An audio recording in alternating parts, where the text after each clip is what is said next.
everyone, welcome to our channel. So in this video we are going to cover these three topics, and based on these three topics we are going to cover all the examples based on these topics. ठीक है students, तो examples और ये topics हम basically इस video में cover करेंगे और एक्सरसाइज 1.2 हम नेक्स्ट वीडियो में कवर करेंगे. स्टूडेंट्स, अगर आपको ये टॉपिक्स और एग्जाम्पल्स अच्छे से समझ आ जाते हैं तो एक्सरसाइज 1.2 भी बहुत ही ज्यादा अच्छे से क्लियर हो जाएगी. बस थोड़ा सा समझने की जरूरत है. ठीक है, तो चलिए इस वीडियो को जल्दी से स्टार्ट करते हैं. So the first one is null set. It is also known as void set और empty set. null set को हम void set और empty set भी बोलते हैं स्टूडेंट्स. तो null set हमारा क्या होता है? हमारे पास एक सेट है जिसमें कोई भी एलिमेंट ना हो.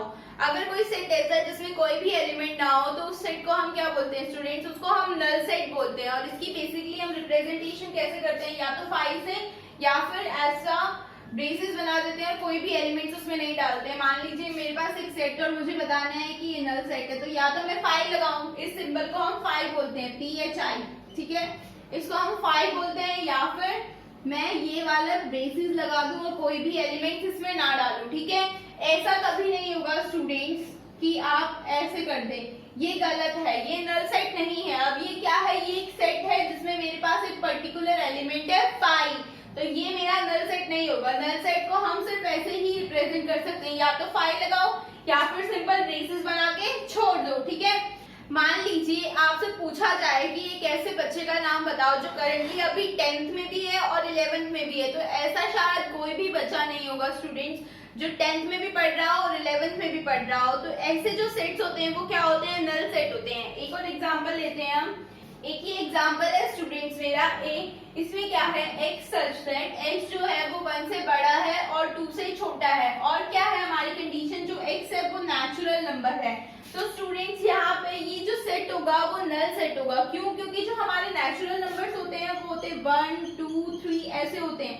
इनके बीच में हमारे नेचुरल नंबर्स नहीं होते, फिर वो क्या हो जाएंगे? रियल नंबर्स हो जाएंगे या फिर फ्रैक्शनल नंबर्स हो जाएंगे, क्योंकि फिर वो पॉइंट में आंसर चला जाएगा. 1.2 1.3 ऐसे हमारे पास नंबर आएंगे, तो वो हमारे नेचुरल नंबर नहीं है.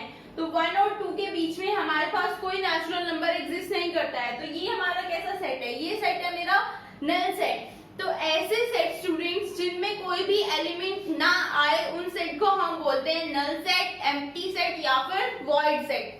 So let's move on to the next, finite and infinite set. Finite set क्या होते हैं स्टूडेंट्स? Finite set वो सेट होते हैं जिनमें काउंटेबल एलिमेंट्स हो, मतलब ऐसे सेट जिनके एलिमेंट्स को हम काउंट कर सकते हैं. ठीक है, जैसे एक एग्जांपल लेती हूँ मैं. Set of vowels A E I O U, इसमें कितने एलिमेंट्स हैं स्टूडेंट्स? 5 एलिमेंट्स है. मैं काउंट करके बता सकती हूँ इसमें 5 एलिमेंट्स हैं. एक और एग्जांपल ले सकते हैं हम. Set of English alphabets, set of English alphabets. ठीक है, अब इनफाइनाइट सेट क्या होते हैं स्टूडेंट्स? इनफाइनाइट सेट इसके अपोजिट होंगे, मतलब जहां पे एलिमेंट जो सेट में है वो काउंटेबल नहीं है. जैसे एक एग्जांपल लेती हूँ मैं. Set of natural number, set of natural number, इसके एलिमेंट्स को हम काउंट नहीं कर सकते. कितने एलिमेंट आप काउंट करके नहीं बता सकते. ठीक है, तो ऐसे सेट जिनके जो एलिमेंट्स है वो काउंटेबल ना हो उनको हम बोलते हैं इनफाइनाइट सेट, और ऐसे सेट जिनके जो एलिमेंट्स है वो काउंटेबल हो उनको हम बोलते हैं finite set. So our next topic is equal sets. तो इक्वल सेट्स क्या होते हैं स्टूडेंट्स? मान लीजिए आपके पास दो सेट है A और B. ठीक है, A में कुछ एलिमेंट्स प्रेजेंट है और B में कुछ एलिमेंट्स प्रेजेंट है. तो A और B को हम इक्वल सेट तब बोलेंगे स्टूडेंट्स जब A के जो सारे एलिमेंट है वो B में भी प्रेजेंट हो और जो B के सारे एलिमेंट है वो A में प्रेजेंट हो. ठीक है, मतलब एक एग्जांपल लेते हैं हम. ये एक एग्जांपल है. ठीक है, जो A के एलिमेंट्स हैं वो क्या है? 1 2 3 4. ठीक है, और B के एलिमेंट्स क्या है? 3 4 1 2. तो अब क्या है स्टूडेंट? जो ये 1 है 2 है 3 है 4 है, ये B में भी प्रेजेंट है. ठीक है, तो ये B के भी एलिमेंट्स हुए, तो मैं ऐसे लिख सकती हूँ ना, 1 belongs to A and 1 also belongs to B. ठीक है, अब ये जो B के एलिमेंट्स हैं ये सारे भी मेरे A में प्रेजेंट है. तो ये दोनों क्या हुए स्टूडेंट्स? ये हमारे इक्वल सेट हुए, और इक्वल सेट को हम रिप्रेजेंट करते हैं ऐसे. अगर सेट इक्वल नहीं है तो हम कैसे रिप्रेजेंट करेंगे? इक्वल टू का साइन लगा के कट कर देंगे और फिर यहाँ पे सेकंड सेट लिख देंगे. ठीक है, तो एक बार इसको भी रीडिंग कर लेते हैं. given two set A and B if every element of A is also an element of B and if every element of B is also an element of A, यहाँ पे A आएगा, ठीक है। तो ये क्या बोल रहा है कि आपके पास अगर दो सेट है और हर एक एलिमेंट A का अगर B में प्रेजेंट है और हर एक एलिमेंट B का अगर A में प्रेजेंट है तो वो दोनों क्या होंगे, इक्वल सेट होंगे, ठीक है। एक और एग्जांपल मैं लेती हूँ।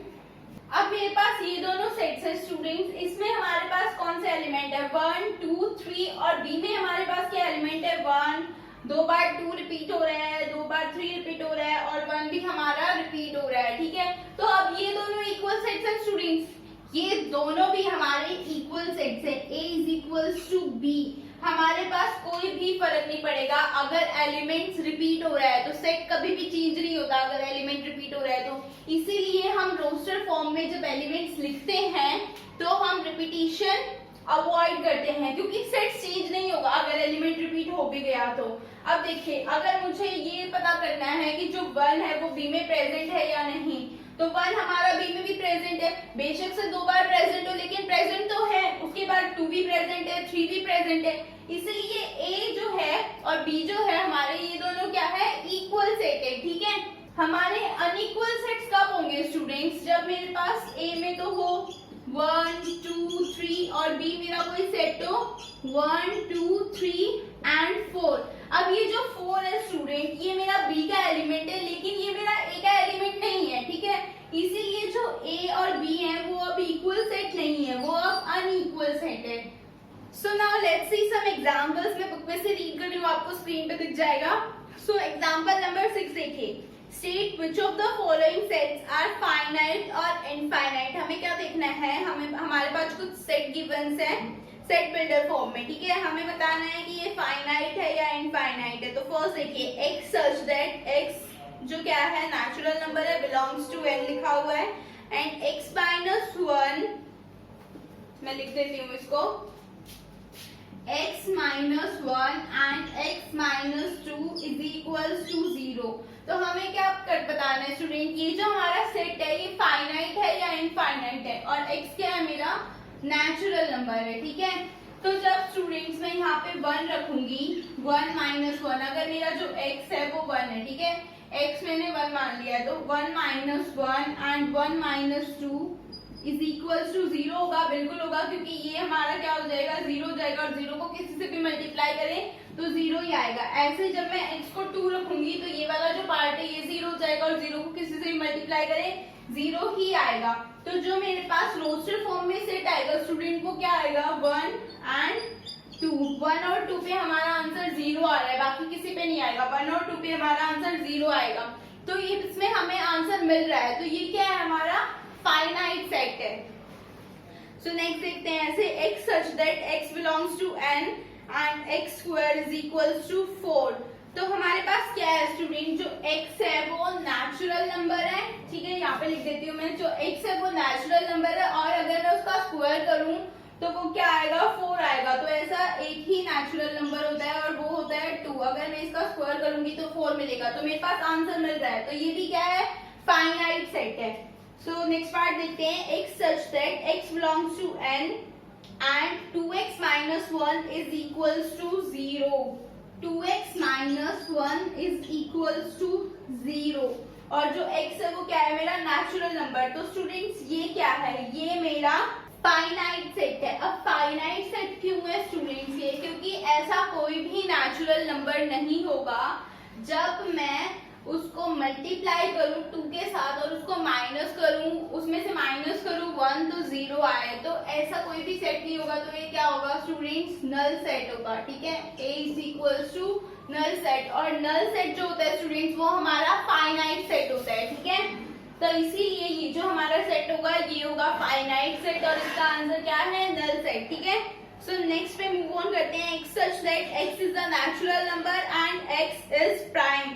x नेचुरल नंबर भी है और x प्राइम भी है, तो ये इनफाइनाइट सेट है। हमारे पास बहुत नंबर ऐसे होंगे जो प्राइम भी है और नेचुरल नंबर भी है, ठीक है। सो नेक्स्ट पे मूव ऑन करते हैं, x such that x belongs to n and x is out. ये भी हमारा इनफाइनाइट सेट है क्योंकि हमारे पास बहुत सारे नंबर्स ऐसे होंगे जो नेचुरल नंबर भी हैं और ऑड भी हैं। एग्जांपल नंबर 7 देखिए, वो क्या बोल रहा है, find the pair of equal sets if any give reason. क्या करना है, इक्वल सेट्स के पेयर देखने हैं और अगर वो इक्वल है तो क्यों है, रीजन देना है। ठीक है, तो पहले मैं ये सेट लिख देती हूँ सारे यहाँ पे। सो स्टूडेंट्स हमारे पास ये सेट गिवन है और ये है मेरा एग्जांपल नंबर 7। अब हमारे पास ये सारे सेट गिवन है और हमें बताना है कि इनमें से कोई इक्वल सेट है और है तो क्यों है। तो पहले तो क्या करेंगे, हाँ जितने भी हमारे सेट है जो सेट बिल्डर फॉर्म में गिवन है उनको रोस्टर फॉर्म में कन्वर्ट करो। तो ये रोस्टर फॉर्म में है तो इसको ऐसे ही रहने दो। अब इसको रोस्टर फॉर्म में लिखेंगे तो ये क्या कह रहा है, x सच दैट जो x है वो 15 से बड़ा है और 5 से छोटा है। तो ऐसा कोई भी नंबर नहीं होगा जो 15 से तो बड़ा है और 5 से छोटा है, या तो वो 5 से छोटा ही होगा या फिर वो 15 से बड़ा ही होगा। ठीक है, तो दोनों कंडीशन को कोई फॉलो नहीं करेगा, तो यहाँ पे ये 5 सेट होगा। ठीक है, अब हमारा सी पार्ट क्या है, x such that x minus 5 is equal to 0। तो 5 में से ऐसा क्या माइनस करे कि हमारे पास 0 आ जाए, तो ऐसा सिर्फ एक ही नंबर है और वो है 5। तो इस ये जो सेट होगा इसमें 5 एलिमेंट होगा। अब डी देखिए, x such that x square is equal to 25। तो अगर मैं 5 का स्क्वायर करूं तो भी 25 आएगा और माइनस 5 का स्क्वायर करूं तो भी 25 आएगा। So next is x such that x is an integral positive root of the equation this। अगर मैं इस इक्वेशन के रूट्स निकालूंगी तो मेरे पास आएंगे स्टूडेंट्स -3 एंड 5। अब उसने कहा है कि पॉजिटिव रूट लेना है हमें सिर्फ। ठीक है, तो मेरे पास जो सेट होगा उसमें सिर्फ 5 इंक्लूड होगा, -3 इंक्लूड नहीं हो क्योंकि ये नेगेटिव रूट हो गया। ठीक है, अब देखिए, अब कोई सेट ऐसा है जो बिल्कुल सिमिलर है 5 एंड यहाँ पे भी 5 है, तो जो C और E है वो दोनों इक्वल सेट है। बाकी कोई सेट है यहाँ पे 5 और -5 है तो ये नहीं होगा, यहाँ पे 5 है यहाँ पे 0 है तो ये भी नहीं होगा। तो हमारे पास सिर्फ 2 ही सेट्स है जो इक्वल है, C एंड E। C और E जो है वो इक्वल सेट्स है, बाकी सारे अनइक्वल सेट्स है। ठीक है, तो आप लिख सकते हैं A is not equal to B, A is not equal to C, A is not equal to D, A is not equal to E। ऐसे बाकी सारे सेट्स को भी आप लिख सकते हैं। ठीक है, so let's move on to the example number 8। Which of the following pair of set are equal? Justify your answer। तो आपको कुछ सेट्स गिवन है, ठीक है, और हमें बताना है कि कौन से पेयर जो है वो इक्वल है और क्यों है। ठीक है, तो जो फर्स्ट है स्टूडेंट्स वो हमारा इक्वल पेयर है। x is the set of letter in alloy and b the set of letter loyal. तो इनमें सेम ही लेटर आएगा। सेकंड जो है वो मेरा अनइक्वल है स्टूडेंट्स, तो ये आपके लिए होमवर्क है, आंसर मैंने बता दिए। फर्स्ट इक्वल है और सेकंड अनइक्वल है, क्यों है वो आपको खुद देखना है। ठीक है, सो आई होप स्टूडेंट्स जो भी हमने टॉपिक्स यहाँ पे डिस्कस किए प्लस एग्जांपल्स जो भी हमने कवर किए वो आपको समझ आए होंगे। अगर कोई भी डाउट हो तो आप मुझसे पूछ सकते हैं कमेंट बॉक्स में या फिर आप मुझे ईमेल भी कर सकते हैं। अगर आपको ये वीडियो पसंद आई हो तो वीडियो को लाइक करें और चैनल को सब्सक्राइब करें। Thank you so much.